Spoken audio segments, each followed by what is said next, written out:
आइए दोस्तों, इस वीडियो के माध्यम से समझने का प्रयास करते हैं कि इंग्लिश पढ़ें कैसे। इंग्लिश को पहले हम लोग समझेंगे। इसको समझने के लिए हमने इंग्लिश को 5 भागों में बांट दिया है। पहला है वोकैबुलरी, सेकंड आपका ग्रामर है, थर्ड इंग्लिश स्पीकिंग है, फोर्थ आपका राइटिंग है, 5 आपका रीडिंग है। अब इन पांचों सेशन को हम क्रम वाई क्रम देखेंगे कि इसमें हम कैसे, इसका हमारा स्टार्टिंग पॉइंट क्या है और एंड पॉइंट क्या है, हमें पढ़ने का तरीका, मतलब हमें क्रम वाइज क्रम हम कैसे पढ़ें ताकि हम इंग्लिश में कम समय में अच्छे से पढ़ पाएँ और हमें आसानी से समझ में आए इंग्लिश। तो फर्स्ट सेशन है आपका वोकैबुलरी। वोकैबुलरी इंग्लिश की जान है, सोल है, आत्मा है। अगर वोकैबुलरी आपका स्ट्रांग नहीं है तो आपको इंग्लिश समझ में नहीं आएगा, ना तो आप रीडिंग कर पाएंगे, रीडिंग तो कर ले जाएंगे लेकिन समझ नहीं पाएंगे, स्पीकिंग नहीं कर पाएंगे, आपको ग्रामर भी नहीं आएगा। वोकैबुलरी तो आपको पढ़ना ही पड़ेगा, उस किसी वर्ड की मीनिंग तो आपको जाननी ही पड़ेगी। जितना ज़्यादा वोकैबुलरी आपको आता रहेगा उतना ज़्यादा आप इंग्लिश को समझ पाएंगे। डेली आप 10-20 वर्ड मीनिंग तैयार कर सकते हैं, याद कर सकते हैं, रट सकते हैं। आप जैसे भी करिए, आपको पढ़ना ही पड़ेगा वोकैबुलरी। इसके लिए कोई क्रम वाइज क्रम नहीं, आप थोड़ा थोड़ा करके आप जो है पढ़ सकते हैं। सेकंड नंबर पे आपका ग्रामर, बस यही समझना है ग्रामर। इसको समझेंगे कि ग्रामर को कैसे पढ़ें।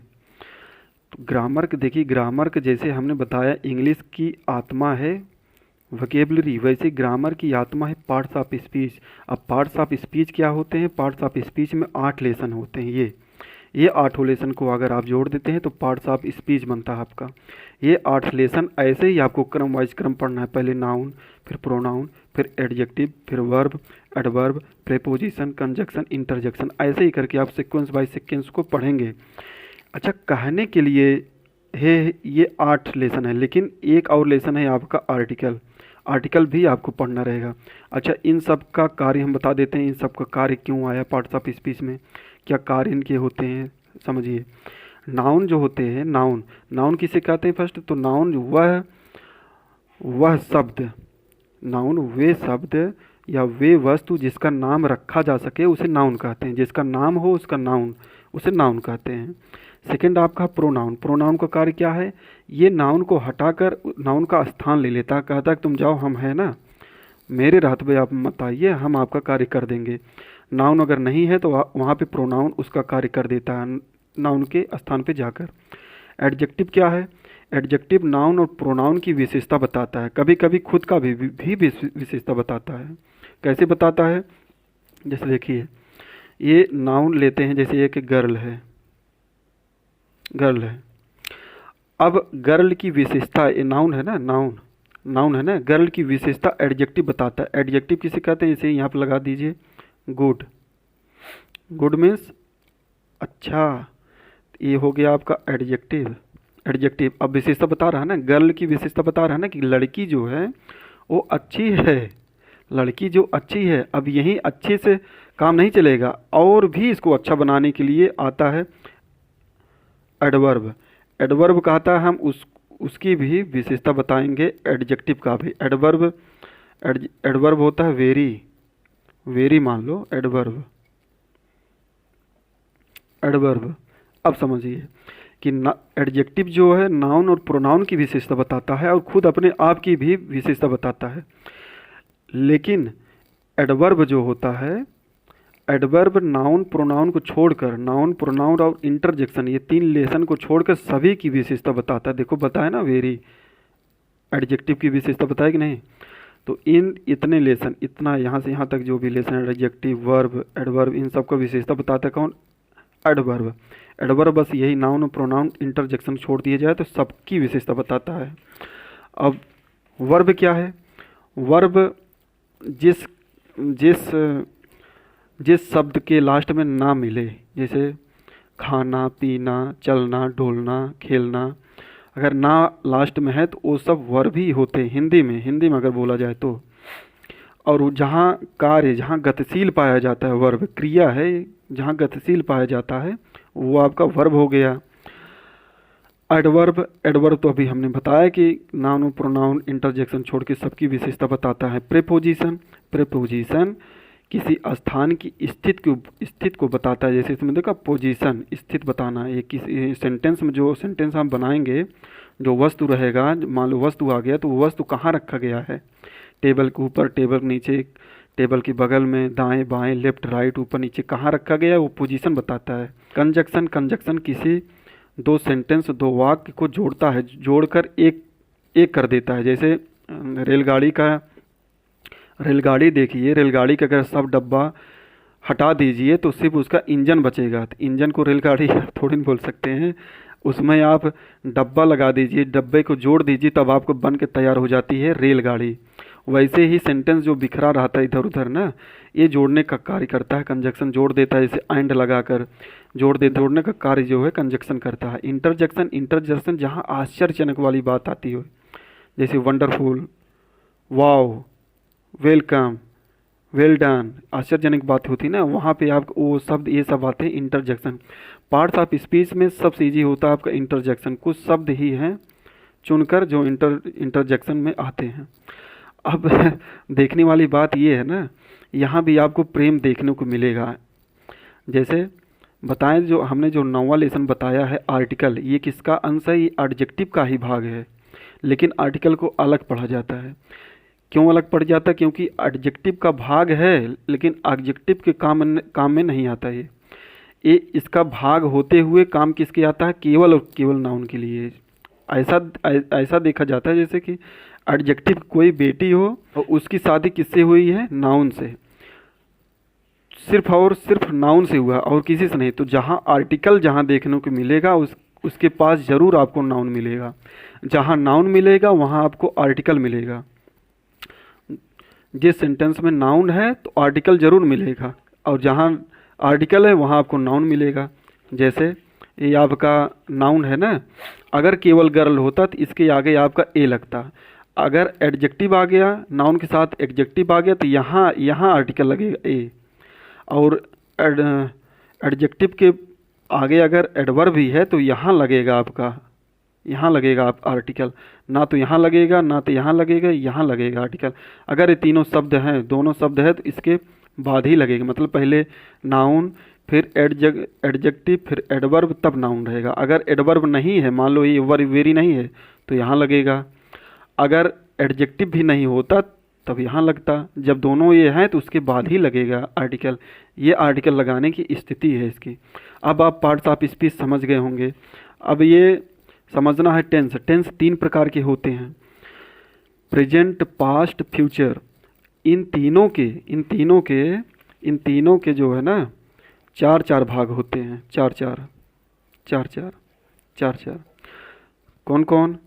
जैसे प्रेजेंट का ले लो तो present indefinite, present indefinite, present continuous, present perfect tense, present perfect continuous tense. ये चारों मिला करके चारों 12 लेसन हो जाते हैं। अब इन 12 को भी आप तोड़ सकते हैं 3 भागों में, अफर्मेटिव, निगेटिव, इंट्रोगेटिव। मतलब ये 12 लेसन है। 12 लेसन अगर आप पढ़ लिए तो आपका टेंस आपका ख़त्म हो जाता है। अब सोचने वाली बात ये है कि पहले हम पार्ट्स ऑफ स्पीच पढ़ें या टेंस पढ़ें। तो मेरी सलाह मानिए तो आप पहले पार्ट्स ऑफ स्पीच पढ़िए। क्यों? क्योंकि आप खुद ये देखिए कि हम पहले टेंस पढ़ें कि पार्ट्स ऑफ स्पीच पढ़े। ये एक सेंटेंस है, wow, he run fast after he black cat and caught it. ये आपका एक सेंटेंस बनता है कि वह तेजी से काली बिल्ली के पीछे तेजी से भागा और पकड़ लिया। ये आपका सेंटेंस है एक। अब सेंटेंस में एक वर्ड जो है आपका, ये आपका पार्ट्स ऑफ स्पीच है। जैसे देखो इंटरजेक्शन, ये आपका इंटरजेक्शन हो गया, वाह। ही आपका प्रोनाउन, रन आपका वर्ब हो गया, फास्ट आपका एडवर्ब हो गया, आफ्टर आपके प्रीपोजिशन, द आपका आर्टिकल हो गया, ब्लैक आपका एडजेक्टिव हो गया, कैट आपका नाउन। ऐसे सब ये आपका प्रोनाउन, वर्ब, कंजक्शन। ये आपका अभी समझिए कि एक सेंटेंस का पहले हम एक चीज़ पढ़ें कि द यहाँ क्यों लगा है, यहाँ क्यों नहीं लगा है, ब्लैक आखिर यहाँ क्यों नहीं आया, यहाँ क्यों रखा गया है। ये सब अगर सीक्वेंस में बैठाना है तो आपको पार्ट्स ऑफ स्पीच पढ़ना है। अगर आप कोई चीज़ लिखा है और आपको समझना है कि ये चीज़ है क्या, तो आपको टेंस पढ़ना है। तो आप समझ गए होंगे कि हम पहले एक एक चीज़ पढ़ें या पूरा सेंटेंस ही पूरा पढ़ें। सेंटेंस पूरा आपका टेंस है और पार्ट्स ऑफ स्पीच आपका जो है ये है एक एक वर्ड कहाँ रखा गया है, कौन किसके बाद आएगा, ऐसे। तो आप समझ गए होंगे ग्रामर। ये 2 लेसन अगर आप पढ़ लिए, पार्ट्स ऑफ स्पीच और टेंस, तो आपका 80% ग्रामर यहीं ख़त्म हो जाता है। फिर उसके बाद जो भी लेसन है 4-6 लेसन आप सीक्वेंस बाय सीक्वेंस नहीं पढ़ेंगे फिर भी आपको समझ में आएगा। यही दोनों 2 लेसन मेन है। थर्ड है आपका इंग्लिश स्पीकिंग। अब इंग्लिश स्पीकिंग के लिए भी बात उठती है कि अगर हम इंग्लिश स्पीकिंग अगर देखें तो ग्रामर की ज़रूरत है कि नहीं है। यहाँ भी प्रश्न उठता है, अगर इंग्लिश स्पीकिंग के लिए ग्रामर हमें पढ़ना चाहिए कि नहीं पढ़ना चाहिए। तो यहाँ भी 2 बात निकल के आती है, आप पढ़ भी सकते हैं और नहीं भी। नहीं क्यों? नहीं इसलिए क्योंकि आप डेली रूटीन का कुछ वर्ड याद करके बोल सकते हैं। जैसे 50 वर्ड याद कर लीजिए, जो हम लोग दिनचर्या में जो हिंदी बोलते हैं उसे ट्रांसलेट कर लीजिए इंग्लिश में, तो उसे अप्लाई करिए। कुछ वर्ड रटे रहेंगे तो आप बोल पाएंगे ना। तो डेली आप कुछ न कुछ आप बोलना स्टार्ट कर देंगे बिना ग्रामर का, लेकिन कितना अच्छा बोल पाएंगे ये बात की बात है। लेकिन आप उसके साथ साथ ये नहीं कि सिर्फ ग्रामर पढ़ लेने से आपको इंग्लिश बोलना आ जाएगा, ऐसा नहीं है। ग्रामर के साथ साथ फिर भी आपको प्रैक्टिस करना ही पड़ेगा। आपको इंग्लिश अपने आसपास इंग्लिश के इन्वायरमेंटल में आपको ढालना ही पड़ेगा।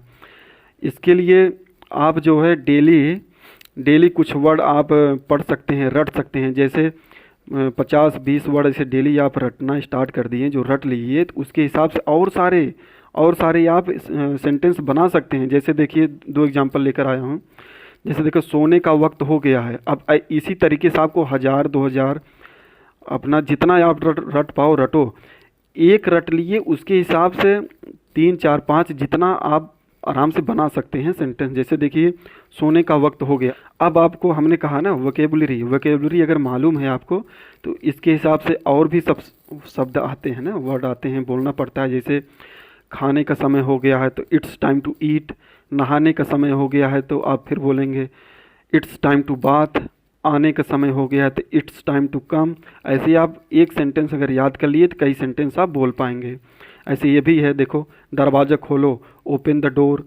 अगर आप एक सेंटेंस ये याद कर लिए और आपको वोकेबुलरी मालूम है, याद किए हैं बहुत सारा, तो आप इसके हिसाब से बना, जहाँ खोलने वाली बात होगी तो आप बोल सकते हैं। जैसे ओपन द माउथ, अपना मुंह खोलिए। हाँ, किताबें खोलिए, ओपन द बुक। दिमाग खोलिए, ओपन द माइंड। ऐसे करके आप सीक्वेंस मतलब एक अगर याद कर लिए तो आप ढेर सारा अपना बोल पाएंगे। ये ग्रामर के साथ साथ अगर ग्रामर पढ़ लेने से आप नहीं बोल पाएंगे, तब भी आपको प्रैक्टिस करना ही पड़ेगा। और नहीं कर रहे हैं ग्रामर, अगर नहीं पढ़ रहे हैं फिर भी आप बोल पाओगे, लेकिन वो आपके ऊपर है। इंग्लिश स्पीकिंग या ग्रामर अगर आप सीखना भी चाहते हैं तो केवल बस ये 3 लेसन आप सीख लीजिए बस।